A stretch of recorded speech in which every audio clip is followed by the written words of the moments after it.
আসসালামু আলাইকুম। সংবাদে আপনাদের সবাইকে স্বাগত জানাচ্ছি। আমি ফিরোজ তোহা। শুরুতেই সংবাদ শিরোনাম জানিয়ে দেব এই মুহূর্তে হাতে পাওয়া সর্বশেষ গুরুত্বপূর্ণ আপডেট বাংলা সংবাদ। শুরুতেই থাকছে বাংলাদেশে কমছে ভারতের প্রভাব, আঞ্চলিক রাজনীতির নতুন মোড়। ছাত্র জনতার গণ আন্দোলনের মুখে গত ৫ আগস্ট প্রধানমন্ত্রীর পদ থেকে পদত্যাগ করে দেশ ছেড়ে ভারতে চলে যান সাবেক প্রধানমন্ত্রী শেখ হাসিনা।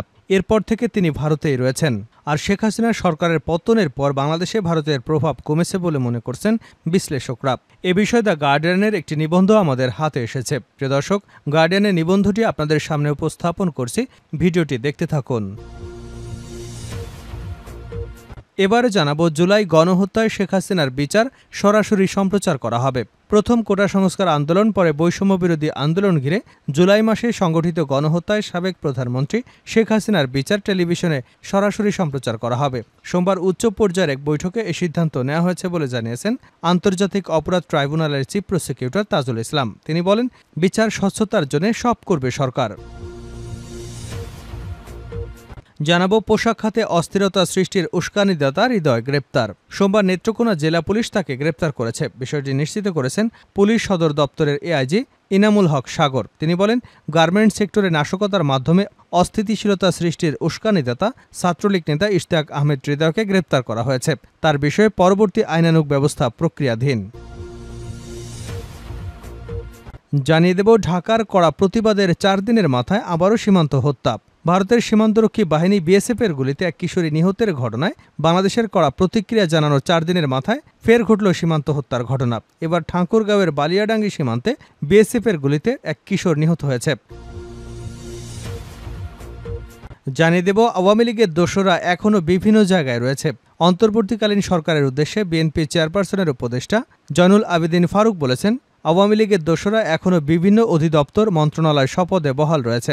তারা আবারও ষড়যন্ত্র করবার চেষ্টা করছে। দেশবাসীর জিজ্ঞাসা, তারা এখনও সেখানে কি করে থাকে? জনগণ চায় অবিলম্বে তাদের ব্যাপারে ব্যবস্থা নেওয়া হোক। এবং সর্বশেষ জানাবো, এবার ভারতের 2 কোম্পানিকে নিষেধাজ্ঞা দিল যুক্তরাষ্ট্র। জব্দ হবে সম্পদ। ভারতীয় 2টি শিপিং কোম্পানির উপর নিষেধাজ্ঞা আরোপ করেছে যুক্তরাষ্ট্র। রাশিয়ার গ্যাস উৎপাদনকারী প্রতিষ্ঠান নোভাটেকের আর্কটিক LNG-2 প্রকল্পে জড়িত থাকার অভিযোগে এই সিদ্ধান্ত নিয়েছে জো বাইডেন প্রশাসন। গত 5 সেপ্টেম্বর এক বিবৃতিতে এই নিষেধাজ্ঞা আরোপের বিষয়টি জানায় মার্কিন পররাষ্ট্র দপ্তর।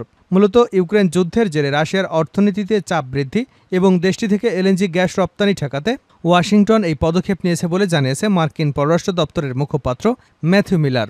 এতক্ষণ শিরোনাম শুনছিলেন, এবার বিস্তারিত। প্রিয় দর্শক, আপনি যদি এই চ্যানেলে নতুন হয়ে থাকেন, ভিডিওটি দেখতে দেখতে চ্যানেলটি সাবস্ক্রাইব করে আমাদের সঙ্গেই থাকুন। আর এই ভিডিও সম্পর্কে আপনি আপনার মূল্যবান মতামতটি কমেন্ট বক্সে জানিয়ে দিন। আর হ্যাঁ প্রিয় দর্শক, জানিয়ে দিন ভিডিওটি কোথা থেকে দেখছেন। বাংলাদেশে কমেছে ভারতের প্রভাব, আঞ্চলিক রাজনীতিতে নতুন মোড়। ছাত্র জনতার আন্দোলনের মুখে গত ৫ আগস্ট প্রধানমন্ত্রীর পদ থেকে পদত্যাগ করে দেশ ছেড়ে ভারতে চলে যান শেখ হাসিনা। এরপর থেকে তিনি ভারতেই অবস্থান করছেন। আর শেখ হাসিনার সরকার পতনের পর বাংলাদেশে ভারতের প্রভাব কমছে বলে মনে করছেন বিশেষজ্ঞরা। দ্য গার্ডিয়ান হান্না এলস পিটারসনের এক নিবন্ধে দাবি করা হয়েছে, শেখ হাসিনার সঙ্গে ভারতের ক্ষমতাসীন দল বিজেপি এবং বিরোধী দল কংগ্রেসের ঘনিষ্ঠ সম্পর্ক রয়েছে। এই সম্পর্কের কারণে বাংলাদেশ ভারতের সবচেয়ে ঘনিষ্ঠ এবং বিশ্বস্ত আঞ্চলিক মিত্র হতে পেরেছিল। অন্য প্রতিবেশী দেশের সঙ্গে ভারতের সম্পর্ক খারাপ থাকলেও শেখ হাসিনার কারণে বাংলাদেশ ছিল তার বিশ্বস্ত সঙ্গী। পাশাপাশি আঞ্চলিক রাজনীতিতে চীন ব্যাপকভাবে অন্য দেশগুলোতে প্রভাব বিস্তার করলেও বাংলাদেশে তা সম্ভব হয়নি। এ অবস্থায় গত ৫ আগস্ট শেখ হাসিনার সরকারের পতনে অনেক হিসেব নিকেশ উল্টে গেছে। শ্রীলঙ্কা গার্ডিয়ানে একটি নিবন্ধ লিখেছেন সেন্টার ফর অল্টারনেটিভস বাংলাদেশ নির্বাহী পরিচালক এবং ঢাকা বিশ্ববিদ্যালয়ের আন্তর্জাতিক সম্পর্ক বিভাগের অবসরপ্রাপ্ত অধ্যাপক ডক্টর ইমতিয়াজ আহমেদ। তিনি মালয়েশিয়ায় টেলর্স ইউনিভার্সিটির ভিজিটিং প্রফেসর। ওই নিবন্ধে অধ্যাপক ইমতিয়াজ আহমেদ লিখেন, বাংলাদেশে শেখ হাসিনার সরকারের পতনের পর অন্তর্বর্তীকালীন সরকার দায়িত্ব নিয়েছে। এ অবস্থায় ভারত বাংলাদেশের সঙ্গে তার সম্পর্ককে কিভাবে নেভিগেট করবে তা প্রকাশের জন্য আগামী 3 থেকে 6 মাস হবে গুরুত্বপূর্ণ। তবে বাংলাদেশে প্রভাব কমেছে ভারতের এবং ঢাকার সঙ্গে দেশটির সম্পর্ক কোন দিকে যাবে সেই বলও রয়েছে এখন দিল্লির কোর্টে। গত বৃহস্পতিবার ভারতের উত্তরপ্রদেশে লখনৌতে 3 বাহিনীর শীর্ষ কমান্ডারদের যৌথ সম্মেলনে দেশটির প্রতিরক্ষা মন্ত্রী রাজনাথ সিং বক্তব্য দেন। সেখানে তিনি বলেন, ভারত শান্তিপ্রিয় দেশ। শান্তি রক্ষার জন্য ভারতের সশস্ত্র বাহিনীকে যুদ্ধের জন্য প্রস্তুত থাকতে হবে। তিনি বক্তব্যে গণঅভ্যুত্থানের পরবর্তী বাংলাদেশের বর্তমান পরিস্থিতির বিষয়ে বলতে গিয়ে রাশিয়া ইউক্রেন যুদ্ধ এবং হামাস ইসরায়েলের প্রসঙ্গ টেনেছেন। প্রতিবেশী দেশগুলোর পাশাপাশি উত্তর পূর্ব সীমান্ত পরিস্থিতির উপরও নজর রাখতে বলেছেন। এ বিষয়ে ডক্টর ইমতিয়াজ আহমেদের নিবন্ধে বলা হয়েছে, ভারতের প্রতিরক্ষামন্ত্রী রাজনাথ সিং সম্প্রতি যা বলেছেন তার পেছনে 3টি গুরুত্বপূর্ণ কারণ সম্ভবত অবদান রেখেছে। প্রথমত, তিনি ঘরোয়া নির্বাচনী এলাকায় ভাষণ দিতে চেয়েছিলেন এবং ভারতীয় জনগণকে আশ্বস্ত করতে চেয়েছিলেন। তিনি তার বক্তব্যে উল্লেখ করেছেন, ভারতকে অপ্রত্যাশিত কিছু মোকাবেলা করতে হবে। তার এই অপ্রত্যাশিত শব্দটি থেকে স্পষ্ট হয়ে যায় যে তিনি মূলত বাংলাদেশের সাম্প্রতিক পট পরিবর্তনকে বোঝাতে চেয়েছেন, যেটাকে ভারতের জন্য বড় ধাক্কা হিসেবে দেখা হচ্ছে। মূলত ভারতের মিডিয়া এবং কিছু নীতি নির্ধারক গত 5ই অগস্টের পর তেমনই ইঙ্গিত দিচ্ছে।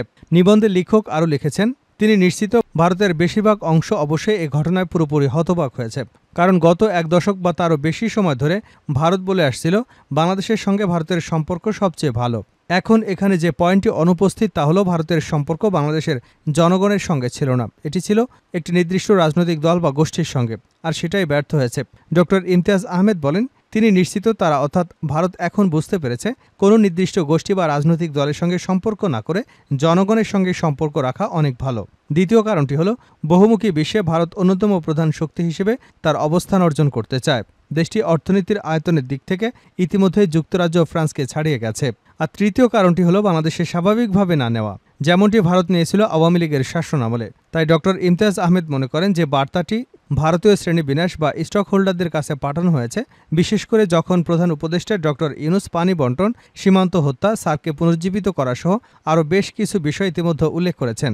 এর আগে তিনি অর্থাৎ ডক্টর মোহাম্মদ ইউনুস ভারতের উত্তর পূর্বাঞ্চল নিয়ে বিশেষ বক্তব্য দিয়েছেন। ডক্টর ইমতিয়াজ আহমেদ তার নিবন্ধে আরও বলেছেন, নয়াদিল্লি নিঃসন্দেহে নিশ্চিত যে বাংলাদেশের বর্তমান সরকার পূর্ববর্তী আওয়ামী সরকার থেকে ভিন্ন, সুতরাং তাদের সঙ্গে সেই অনুযায়ী কাজ করতে হবে। জুলাই গণহত্যায় শেখ হাসিনার বিচার সরাসরি সম্প্রচার করা হবে। প্রথমে কোটা সংস্কার আন্দোলন, পরে বৈষম্যবিরোধী আন্দোলন ঘিরে জুলাই মাসে সংগঠিত গণহত্যায় সাবেক প্রধানমন্ত্রী শেখ হাসিনার বিচার টেলিভিশনে সরাসরি সম্প্রচার করা হবে। সোমবার উচ্চ পর্যায়ের এক বৈঠকে এই সিদ্ধান্ত নেওয়া হয়েছে বলে জানিয়েছেন আন্তর্জাতিক অপরাধ ট্রাইব্যুনালের চিফ প্রসিকিউটর তাজুল ইসলাম। তিনি বলেন, বিচার স্বচ্ছতার জন্য সব করবে সরকার। এর আগে রোববার তিনি জানিয়েছেন, ভারতের সঙ্গে বাংলাদেশের অপরাধী বিনিময় চুক্তি রয়েছে, সেই চুক্তির আলোকে শেখ হাসিনাকে ফিরিয়ে আনার প্রক্রিয়া শুরু করা হবে। এ সময় সাংবাদিকদের প্রশ্নের জবাবে তিনি বলেন, গণহত্যার অভিযোগে দায়ের করা অধিকাংশ মামলার প্রধান আসামি শেখ হাসিনাকে দেশে ফিরিয়ে এনে ট্রাইব্যুনালে বিচারের মুখোমুখি করা হবে। আরেক প্রশ্নের জবাবে তিনি বলেন, গণহত্যার এভিডেন্স নষ্ট করবার আগেই সংরক্ষণ করা বড় চ্যালেঞ্জ। দেশবাসীর কাছে আহ্বান জানাচ্ছি, আলামত নষ্ট করার আগেই যার কাছে গণহত্যা নির্যাতনের এভিডেন্স যা আছে আপনারা ট্রাইব্যুনালের প্রসিকিউশনের কাছে বা তদন্ত সংস্থার কাছে জমা দেবেন। তিনি বলেন, তদন্তকালে আসামিদের গ্রেপ্তারের আবেদন করবে প্রসিকিউটর টিম। আগে ট্রাইব্যুনালে আসামি পক্ষের আইনজীবী হিসেবে কাজ করলেও বর্তমানে রাষ্ট্রপক্ষ আইনি লড়াই কোনো আইনগত জটিলতা নেই, দ্রুত ট্রাইব্যুনালের বিচারপতি নিয়োগ দেওয়া হবে। শেখ হাসিনাকে নিয়ে আরেক প্রশ্নের জবাবে নবনিযুক্ত চিফ প্রসিকিউটর বলেন, শেখ হাসিনা সহ যত প্রভাবশালী আসামি হোক না কেন সবার সঙ্গে সমান আচরণ করা হবে। কারো প্রতি যেমন জুলুম করা না হয় তেমনি কাউকে ছাড় দেওয়া হবে না। পোশাক খাতে অস্থিরতা সৃষ্টির উস্কানিদাতা হৃদয় গ্রেপ্তার। গার্মেন্টস সেক্টরে নাশকতার মাধ্যমে অস্থিরতা সৃষ্টির উস্কানিদাতা ছাত্রলীগ নেতা ইশতিয়াক আহমেদ হৃদয়কে গ্রেপ্তার করেছে পুলিশ। সোমবার নেত্রকোনা জেলা পুলিশ তাকে গ্রেপ্তার করে। বিষয়টি নিশ্চিত করেছেন পুলিশ সদর দপ্তরের AIG media and PR Enamul Haque Sagar. তিনি বলেন, গার্মেন্টস সেক্টরে নাশকতার মাধ্যমে অস্থিতিশীলতা সৃষ্টির উস্কানিদাতা ছাত্রলীগ নেতা ইশতিয়াক আহমেদ হৃদয়কে গ্রেপ্তার করা হয়েছে। তার বিষয়ে পরবর্তী আইনগত ব্যবস্থা প্রক্রিয়াধীন। ঢাকার কড়া প্রতিবাদের 4 দিনের মাথায় আবারও সীমান্তে হত্যা, যা বলেন পররাষ্ট্র উপদেষ্টা। ভারতের সীমান্তরক্ষী বাহিনী বিএসএফের গুলিতে এক কিশোরী নিহতের ঘটনায় বাংলাদেশ কড়া প্রতিবাদ জানানোর 4 দিন পর আবারও সীমান্তে হত্যার ঘটনা ঘটেছে। এবার ঠাকুরগাঁওয়ের বালিয়াডাঙ্গি সীমান্তে বিএসএফের গুলিতে এক কিশোর নিহত হয়েছে। পররাষ্ট্র মন্ত্রণালয় গত বৃহস্পতিবার জানায়, মৌলভীবাজারের জুড়ি উপজেলায় 13 বছর বয়সী বাংলাদেশি কিশোরী স্বর্ণা দাস নিহতের ঘটনায় ভারত সরকারের কাছে আনুষ্ঠানিক কড়া প্রতিবাদ এবং নিন্দা জানিয়েছে বাংলাদেশ। গত 1 সেপ্টেম্বর ভারতীয় বিএসএফের গুলিতে সে নিহত হয়। এ ঘটনার রেশ কাটতে না কাটতেই আজ সোমবার ফের সীমান্তে হত্যার ঘটনা ঘটল। এবার বিএসএফের গুলিতে নিহত হয়েছে জয়ন্ত কুমার সিংহ নামের এক কিশোর। গুলিবিদ্ধ হয়েছে আরও 2 জন। এ বিষয়ে পররাষ্ট্র উপদেষ্টা তৌহিদ হোসেন বলেছেন, সীমান্ত হত্যা ভারত বাংলাদেশ এ দুদেশের মধ্যে সম্পর্ক খারাপ করে। যখন ভারতের সঙ্গে সম্পর্কের সোনালী অধ্যায় বলা হতো তখনও সীমান্ত হত্যা হতো। সোমবার পররাষ্ট্র মন্ত্রণালয়ে সাংবাদিকদের তিনি এসব কথা বলেন। পররাষ্ট্র উপদেষ্টা বলেন, সামাজিক যোগাযোগ মাধ্যমে ফাঁস হওয়া রাষ্ট্রপতি মোহাম্মদ শাহাবুদ্দিনের দ্বৈত নাগরিকত্ব যাচাইয়ের দায়িত্ব পররাষ্ট্র মন্ত্রণালয়ের নয়। সংশ্লিষ্ট দপ্তরগুলো চাইলে সহযোগিতা করা হবে, তবে তার দ্বৈত নাগরিকত্বের গুঞ্জন বিষয়টি স্পর্শকাতর।